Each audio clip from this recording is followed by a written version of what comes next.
Fire falling from the sky, not a metaphor. Literally, scorching stones, some the size of a fist, others as big as a human head, slam into tiled roofs, punching holes with a dry crack. The air is thick as soup, filled with sulfur and ash. You can barely breathe. Midday collapses into darkness, not twilight, but absolute, impenetrable black.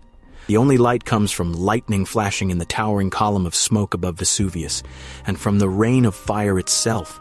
This isn't the end of the world. It's worse. It's a burial alive, an entire city. Its taverns, theaters, villas, temples, and its 20,000 people screaming, running, praying, slowly but inevitably sinks beneath like a shroud of pumice and ash. Layer by layer, hour by hour, reality vanishes under a gray blanket. Sounds dim, cries fade, and where a thriving Roman port once hummed, only a silent, maimed wasteland remains. The world forgets Pompeii the very day it loses the city. Time dissolves memory. Decades pass, then centuries. The Roman Empire, once seemingly eternal suddennings, collapses under barbarian blows. Roads choke with grass. Aqueducts fall to dust. The last written mentions of the city buried at the foot of Vesuvius come from the 5th century. Even those accounts sound like echoes or half-forgotten stories of a place that used to be. And then, silence. 1,000 years of it. A new landscape grows over the catastrophe. Wind and rain blunt the sharp edges of ash hills and carry seeds. First grass appears, then shrubs, then vineyards. Generations come and go. Medieval peasants till the soil. They dig up odd fragments, painted plaster, shards of marble, coins bearing the profiles of emperors no one remembers. They shrug, toss the pieces aside, and keep working. Still, something about the ground, its strange, unnatural contours, nags at them. Locals start calling that odd barren mound La Civita, the city. They don't know why. It's just a name passed from father to son. Folk memory, stubborn as a weed, pushes through the layers of forgetting and holds on to one single word, the last thread linking this world to the buried civilization beneath their feet. They live atop a dead city and call it the city, without realizing it. This forgetting wasn't an accident. It was total, a physical erasure from the face of the earth. The disaster in 79 AD was more than an eruption. It was an act of geological vandalism. We stand on this hill, Chavit, trying to take in the scale. Under our feet lie 8 meters of ash and pumice. 8 meters. That's the height of a 3-story building, a whole city. Its 2-story villas and towering temples lay buried as if the earth itself had sealed it beneath a concrete dome as thick as a modern building. Vesuvius did more than raise the ground. It rewrote the map. The Sarno River, Pompeii's lifeblood, the route where merchant ships from across the Mediterranean once sailed, was pushed aside. Its channel shifted 2 kilometers. The shoreline retreated so far that the new town that grew nearby lost its harbor. Fire and ash redrew the world's map. Pompeii didn't just vanish from people's memories, it disappeared from the planet's map. It became a geological layer, not a living city. Searching for it was like hunting for a single grain of sand at the bottom of the ocean. It was lost so completely that the very idea of its existence turned into myth. For almost 2,000 years, the land kept its secret. Beneath vineyards and olive groves, a city slept, frozen in its last breath. For 17 centuries, people walked on the rooftops, never suspecting that beneath their feet lay not just soil, but a time capsule. An almost perfect cast of Roman life preserved by a volcano's fury. Everything was set for the greatest archaeological discovery in history. But history is rarely neat. It often begins with chaos, with greed, and with sheer chance. Fire sealed the city. Its silence was absolute. But what happens when the first strike of a pickaxe, meant not to uncover the past but to lay a simple water channel, breaks that seal of oblivion? What will the eyes of the first person peering into this abyss of time see? Will he seek knowledge or gold? The answer to the question, knowledge or gold, came in 1592, and it was disappointing. The man who first woke Pompeii from its 1,500 years sleep was Domenico Fontana. He wasn't a scientist, a historian, or a tomb robber. He was an architect, a genius of his age, one of the great engineers of the Renaissance. He moved Egyptian obelisks through Rome and designed papal palaces. Fontana thought in straight lines, logic, right angles, and water pressure. His world was plans, calculations, and scaffolds. The past, for him, wasn't a source of wisdom. It was a quarry. The ruins of ancient Rome, scattered across Italy, were nothing more than a free supply of marble and brick, ragged into new churches and palazzi by his contemporaries without a second thought. He wasn't hunting for a lost city. He was fulfilling a job: build an aqueduct to carry water from the river Sarno to a local aristocrat's villa. The work was routine: dozens of laborers, sweat, a lazy summer sun, the creak of winches, and the dull thud of pickaxes on earth. They were digging a canal, a long trench through the hills locals called La Civita. The town. No one remembered why. It was just what people said. Then one day, a pick struck something hard. Not bedrock. The sound was different. Hollow. Man-made. They cleared the soil and found a wall, ancient, built from massive stone blocks. Then another wall. Then a paved street. They uncovered ruined buildings, shards of frescoes with colors that hadn't faded in thousands of years, and marble slabs carved with Latin inscriptions. Fontana, an experienced engineer, knew at once what he was looking at. This wasn't a random pile of ruins. It was an entire complex, buried beneath many meters of volcanic rock. He had hit the city wall of Pompeii. He stood on the threshold of the greatest discovery of his time, and he did what any pragmatic 16th century businessman would do. He ordered everything buried again. This wasn't mere barbarism. It was worse. It was cold, calculating business. Fontana and his contemporaries had no concept of archaeological value. They only saw material worth. A fresco on a wall was just old plaster, but a bronze statue you could melt down, or a marble column you could reuse in a new palace, that was money, a resource. Fontana realized he had stumbled onto an untouched treasure trove. He had no intention of sharing it with the world. He hid his discovery. He completed the aqueduct. It ran straight through the buried city, gouging the forum and several temples, and no one ever learned. Then, for years, Fontana and his trusted men returned in secret.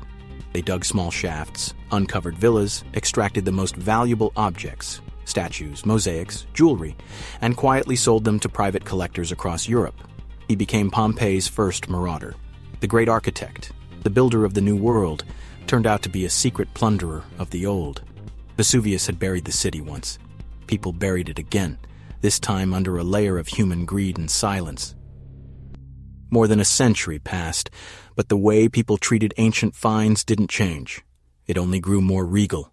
In the early 18th century, an Austrian aristocrat, Prince de Elbeuf, who commanded the cavalry in Naples, decided to build himself a lavish villa. He needed marble.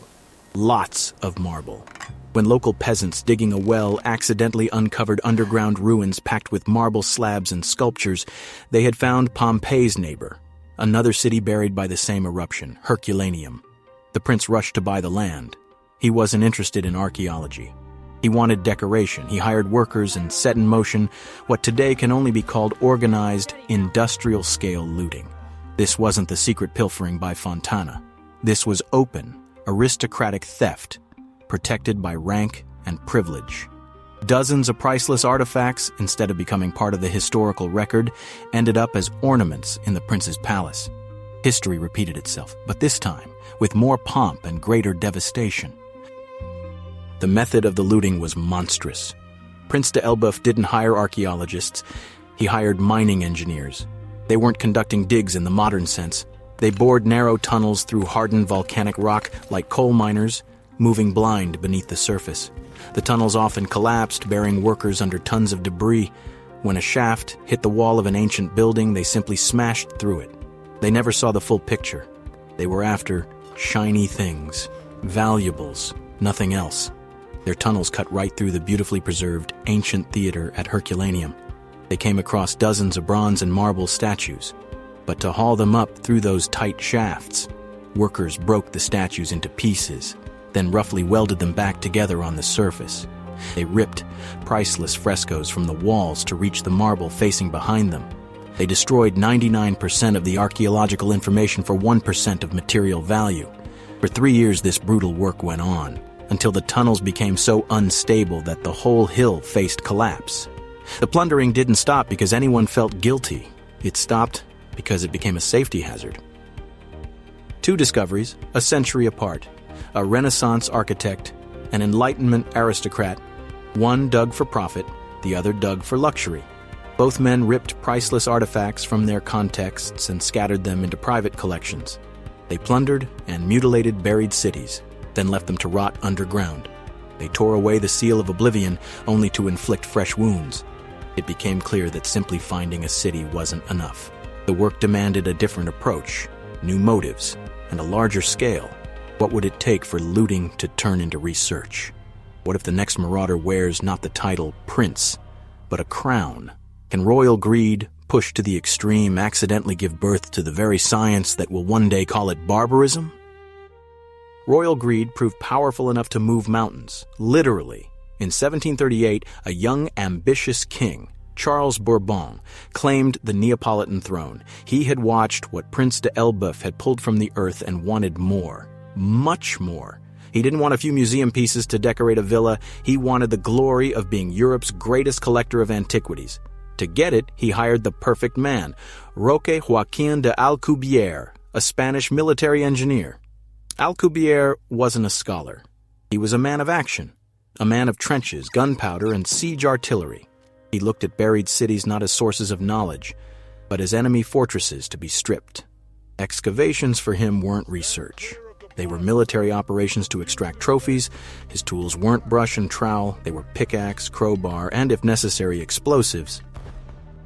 And this military operation began in 1748. Alcubierre followed rumors and old maps. He led his army of diggers to the very hill locals called La Civita. It was the same spot where, 1.5 centuries earlier, Domenico Fontana had been digging. The irony was sharp. Even with royal funding and unlimited resources, they were still working blind. Alcubierre was absolutely convinced he had found another lost city, Stabiae. He had no idea his men were gouging into the ground right above the heart of Pompeii. The aim was blunt and cynical: collect as many trinkets as possible for the royal collection. Workers tunneled into the earth, stumbled into villas, pried the brightest frescoes from walls, hauled away statues, ripped up mosaic floors. Everything that glittered went to the crown. Everything else they tossed aside, then stripped the buildings and simply filled the shells back in. It became an assembly line of plunder. Every system built on brute force eventually produces an element it cannot control. For Alcubierre, that element turned out to be his own subordinate, a young Swiss engineer named Karl Weber. If Alcubierre was fire, impulsive, destructive, hungry for immediate results, Weber was ice, methodical, precise, pedantic. Weber was horrified by what he saw. He watched his boss destroy invaluable information for short-term gain. A statue ripped from its context loses 90% of its historical value. A demolished wall permanently erases data about a house's layout and the lives of its inhabitants. A conflict erupted between the two engineers. Not just a workplace disagreement. It was a clash of two worlds, the world of looting and the world of science. Alcubierre demanded speed and trophies. He shouted at Weber for being slow and for his pointless fuss with paperwork. But whenever the domineering Spaniard left on business, Weber launched a quiet scientific sabotage. Risking his career and his boss's anger, he secretly did what Alcubierre would have called heresy. He didn't just pull objects from the earth. He recorded them.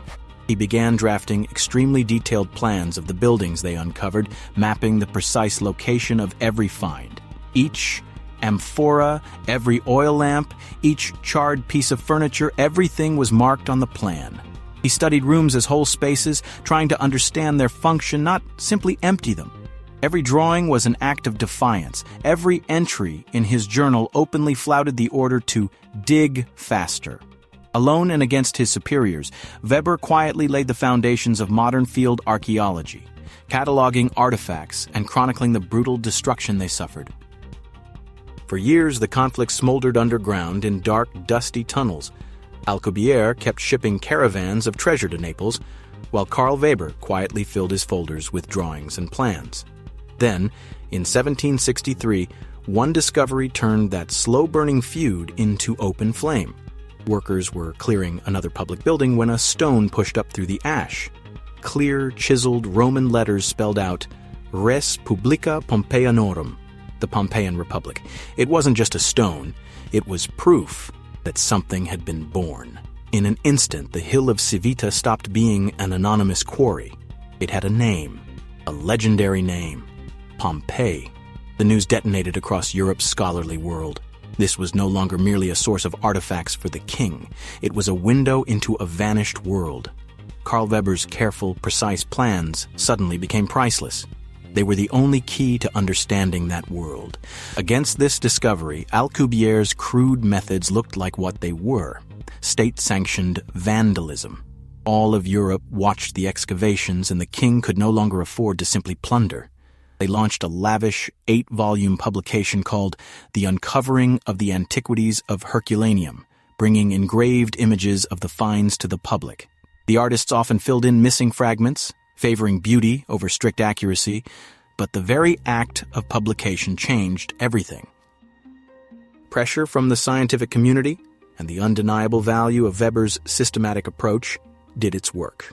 They removed Roca de Alcubierre, the man who first started systematic excavations at Pompeii. His era ended. Barbarism in a royal robe gave way to science.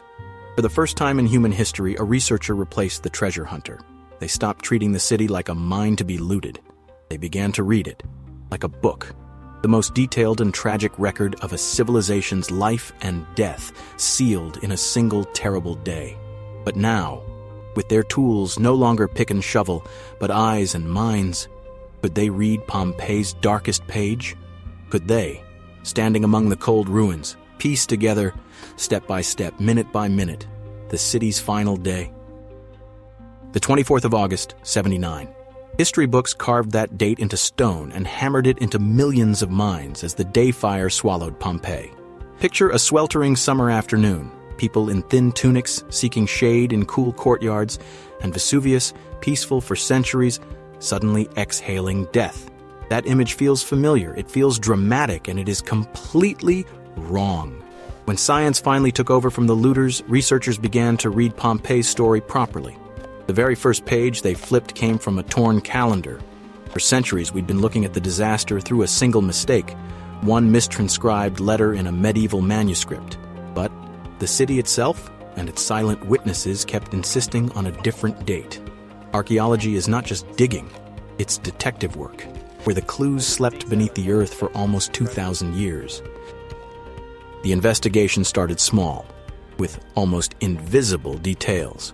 At first, the scientists noticed the victims' clothing. Many corpses still wore thick woolen garments.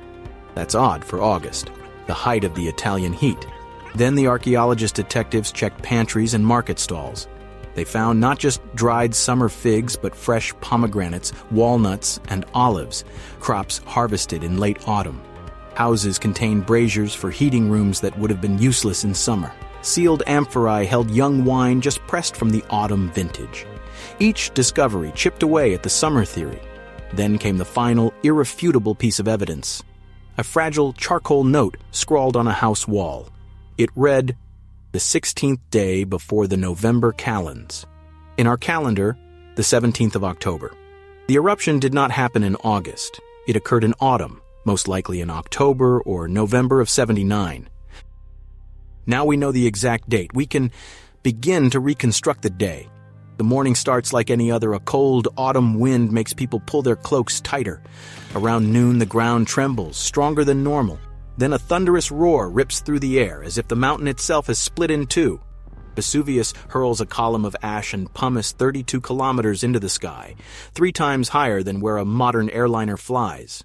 An eyewitness, Pliny the Younger, later described that column as a giant Italian stone pine, a broad, black umbrella of smoke. The first phase of hell begins. It's not rain that falls, rocks fall.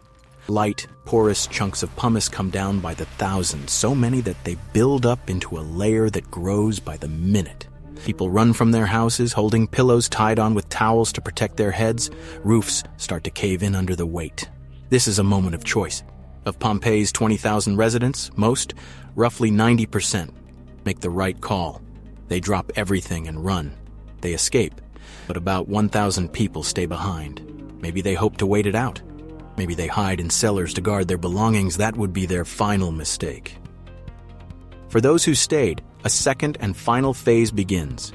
It arrives without warning, and it is far more terrifying than the stone rain. Pyroclastic flow, a clinical name that barely hints at the absolute indescribable horror behind it. This is not lava. This is a wall of superheated gas, ash, and volcanic debris racing down the volcano's flank at up to 700 kilometers per hour, the speed of a jet. Its temperature climbs to 800 degrees Celsius, hotter than a crematorium oven. You cannot run from it, you cannot hide.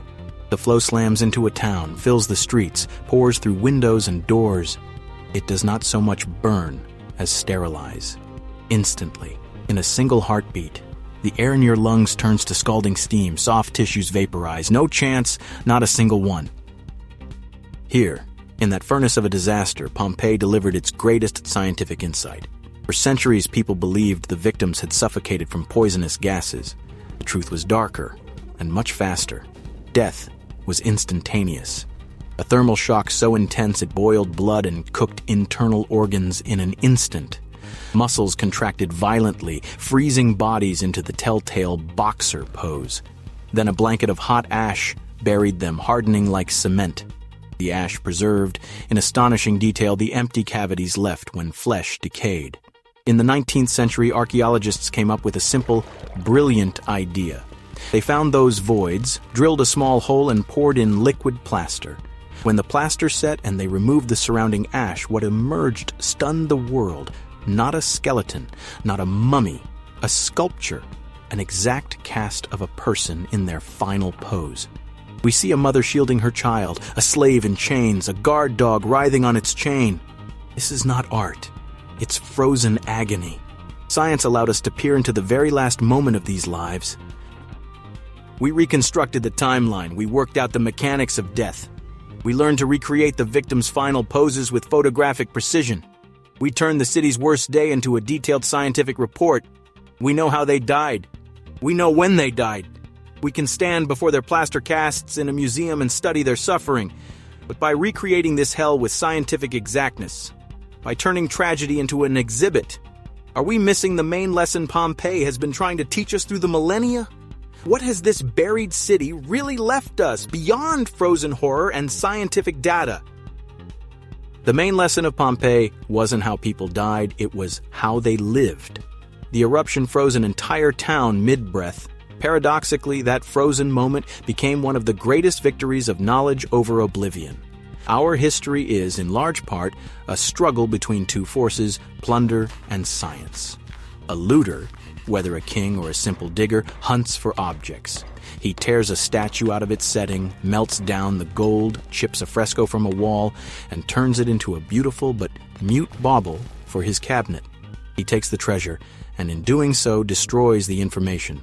The scientist looks for connections. She cares less about the statue itself and more about where it stood, what surrounded it, who was looking at it. The value isn't in a gold coin, when it's in the wallet that held it, the pocket of a garment, the body of a baker on his way to work. In Pompeii, for the first time in human history, science beat plunder decisively, and that victory changed everything. To grasp the scale of this revolution, you have to see what history looked like before Pompeii. Back then, history belonged to 1%. What about the rest? We read chronicles written by senators, about senators. We studied triumphal arches emperors built to glorify themselves. We knew the great battles, the political machinations in Rome, and the legion's conquests. History felt like a grand marble hall, gilded statues of rulers and generals staring into eternity. But 99% of the people who built those arches, baked the legion's bread, washed the senators' tunics, remained silent shadows. They didn't write memoirs. No one put up monuments to them. Their lives were a dark, uncharted ocean we could only guess at. We knew how Caesar died. We had no idea how an ordinary shoemaker, a fishmonger, or a tavern keeper lived. Their world was lost to us. Pompeii gave us back a world. The volcanic ash that killed its people also became a perfect preservative for their way of life. Walk into a Pompeian bakery, and you find more than broken walls. Millstones still sit where they ground grain. An oven holds a charred loaf, frozen at the exact moment the baker was about to pull it out. It survived so perfectly you can still see the cuts that divide it into 8 equal pieces. This isn't just a touching relic, it's a key. By counting bakeries and estimating oven output, researchers were able to calculate the city's population with striking accuracy. Step up to a thermopolium, the Roman version of fast food, and you see clay jars set into the counter, the very pots that 2,000 years ago held stews for passers-by. Enter a Phalonica, the city laundromat, and find stone vats where slaves stomped dirty togas in a mix of water and urine, using it as a bleaching agent. You can map how furniture stood in a house, which pots sat on which hearths, which tools lay in a workshop. Pompeii isn't a museum, it's a time machine. The most incredible thing is this: Pompeii preserved more than objects. It preserved voices, thousands of inscriptions scratched into the walls of ordinary houses. These aren't official decrees, they're the direct, unfiltered voice of the people. We read campaign pleas. Please elect Gaius Julius Polybius, he bakes good bread. We find an ad. Traveler, walk from here to the 12th tower. There Ciricius keeps a wine cellar. Drop in all the best. We read private confessions full of longing. Nothing can last forever. Or a simple piercing line, Vibra. You lie here alone in the dark. These aren't words carved on monuments. They're human thoughts scrawled on walls in moments of joy, sorrow, or boredom. It's the ancient Roman internet, a chat frozen in 79 AD. These graffiti are Pompeii's greatest treasure because they tear down the barrier of time. They show us that people 2,000 years ago loved, hated, gossiped, joked, and feared just like we do. All of it, loaves frozen in ovens, taverns stacked with ready meals, voices written on the walls, comes together into one vast picture. The tragedy of a single city turned into an invaluable gift for all humanity.